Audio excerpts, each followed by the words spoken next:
ஓம் காளிகாயே வித்மஹே மசானவாசின்யே தீமஹி தன்னோ கோர பிரச்சோதயாத்.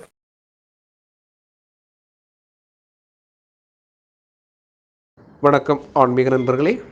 மலையாள மாந்திரீக முறையில் காளிகோவில் சார்பாக இன்றைக்கி நாம் என்ன பார்க்க போகிறோன்னா, இந்த பேய் பிசாசு பிரச்சனை வரும்போது நம்ம எந்த மாதிரி மந்திரம் ஜெபம் பண்ணணும், இல்லைன்னா மந்திர கருமங்கள் பண்ணக்கூடிய உபாசகனாக இருந்தாலும், இப்போது பல தேவதைகளை உபாசனை பண்ணுறவங்க அந்த பேய் ஓட்டுதல் செய்கிறதுக்கு எந்த மாதிரி முறையில் நம்ம மந்திரம் ஜெபம் பண்ணணும், இல்லைன்னா எந்த சக்தியை நம்ம வசமாக்கி வைக்கணுங்கிறது தான் நம்ம பார்க்க போகிறோம்.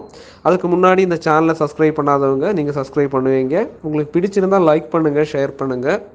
நம்மளோட வீடியோ முதல்ல சேர்றதுக்கு கீழே காண பெல் பட்டனை நீங்கள் ப்ரெஸ் பண்ணுங்கள்.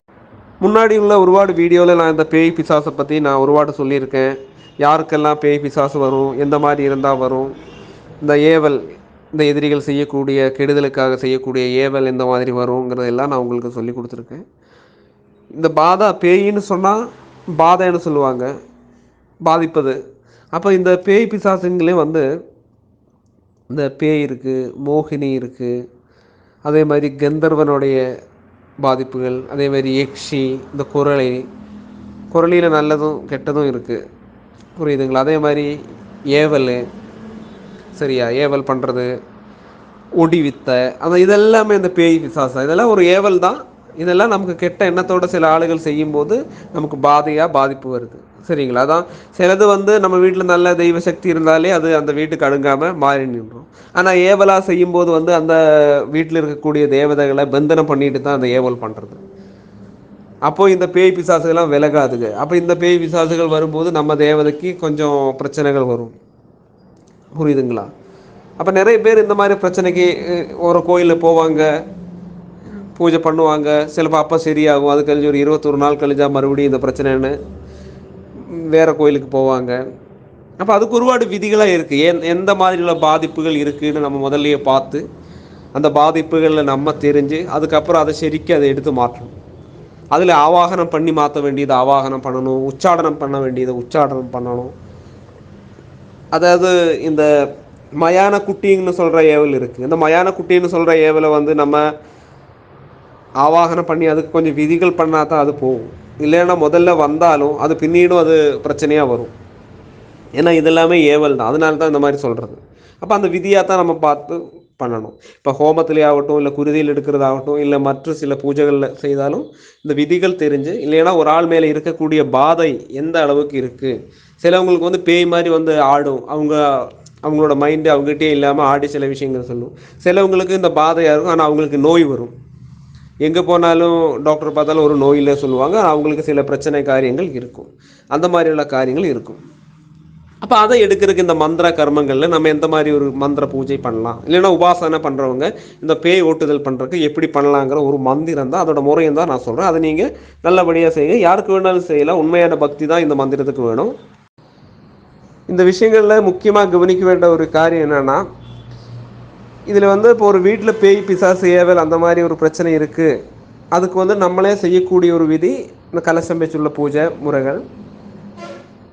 இதே முறையில் பூஜை முறைகள் செய்த பிறகு இப்போ வேறொரு ஆளுக்கு, இல்லைன்னா நம்ம ஒரு கோயிலில் பூஜை பண்ணுற ஆள், இல்லைன்னா மந்திர உபாசகன், அவருக்கு ஒரு பேய் பிசாஸ் பிரச்சனைக்கு ஒரு கயிறு கட்டணும். அதை எப்படி கட்டணும்னா, இந்த மந்திர முறையை 48 நாள் செய்த பிறகு இந்த மந்திரத்தை 108 முறை ஜெபம் பண்ணிவிட்டு செவந்த கயிறு கட்டி கொடுக்கலாம். நீங்கள் உரு போட்டு கட்டிட்டு நீங்கள் கட்டி கொடுக்கலாம்.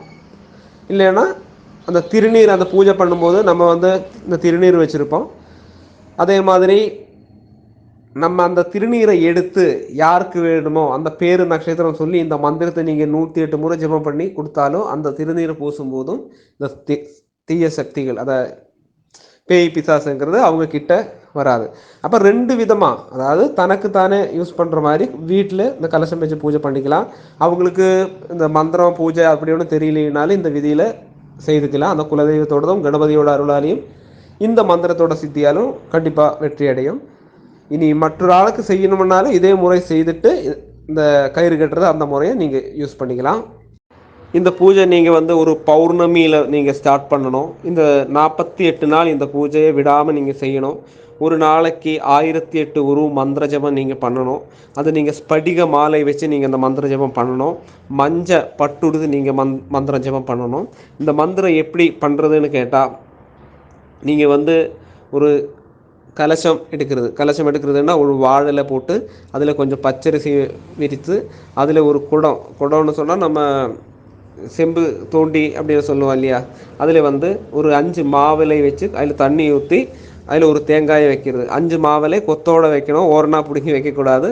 5 சேர்ந்து இருக்கிற கொத்து அந்த 5 இலைன்னு சொன்னால் பஞ்சபூதங்களை ஆவாகனம் பண்ணுறதுக்காக அது பண்ணுறது. அதை வச்சு நம்ம குலதெய்வம், அந்த குலதெய்வத்துக்கு ஒரு பூஜையை நம்ம போட்டு இந்த கலசத்தில் வந்து நம்ம இந்த மந்திரத்தை கொடுக்கணும். அப்போ குலதெய்வத்துக்குன்னு ஒரு வேறு விளக்கு போடணும் நீங்கள். அதே மாதிரி இந்த கலசத்துக்கு ஒரு விளக்கு போட்டு இந்த கலசத்துக்கு தான் நம்ம ஒரு மந்திரம் ஜெபம் பண்ணும்போது ஒரு பூக்களாக நீங்கள் அந்த கலசத்துக்கு மேலே நீங்கள் போடுவீங்க. இதில் ஒரு முக்கியமான கடகம் என்னன்னா, எந்த ஒரு பூஜை செய்யும் போதும் நம்ம குலதெய்வமும் நம்ம கணபதி பூஜையும் நம்ம பண்ணியிருக்கணும். அப்போ ஒரு விளக்கு குலதெய்வத்துக்கு போட்டு இன்னொரு விளக்கு கணேசனுக்கு போடுறது, கணபதிக்கு போடலாம். இல்லைன்னா கலசம் வச்சு உங்களுக்கு எப்படி பண்ண முடியுமோ அப்படி அந்த விளக்குல ஏதாவது 3 விளக்கு போடலாமே. ஒரு கணபதிக்கு ஒன்று, குலதெய்வத்துக்கு ஒன்று, நம்ம அந்த கலசம் வைக்கிறோம் இல்லையா, அந்த கலசத்துக்கு ஒன்று. அப்போ முதல் நாளில் இந்த கணபதிக்கும் இந்த குலதெய்வத்துக்கும் விளக்கேற்றி நம்ம கலசத்தில் பூஜை பண்ணுறது. அதுக்கும் பாக்கியுள்ள நாள்களில் இந்த கலசத்துக்கு மட்டும் விளக்கு வச்சு மனசில் நம்ம குலதெய்வத்தையும் கணபதியும் ஜெபம் பண்ணிவிட்டு ஒரு 108 உரு ஜெபம் பண்ணிவிட்டு 2 தேவதை, குலதெய்வம் ஏதுன்னா அந்த குலதெய்வத்துக்கு கூட ஓங்காரம் சேர்த்து நமகா சொல்கிறது. இப்போ கருப்பு சாமின்னா ஓம் கருப்பு சாமி நமகா, இல்லைன்னா ஓம் அங்காள பரமேஸ்வரியே நமகா, அந்த மாதிரி நம்ம ஓங்காரம் சேர்த்து சொல்லிவிட்டு கணபதியோட மந்திரம் நீங்கள் எது ஜெபம் பண்ணுறீங்களோ அந்த ஜெபத்தை நீங்கள் 108, இல்லைன்னா உங்களுக்கு அது நீங்கள் 1008 ஜெபம் பண்ணுறீங்கன்னா அது பண்ணிக்கலாம், தப்பு கிடையாது.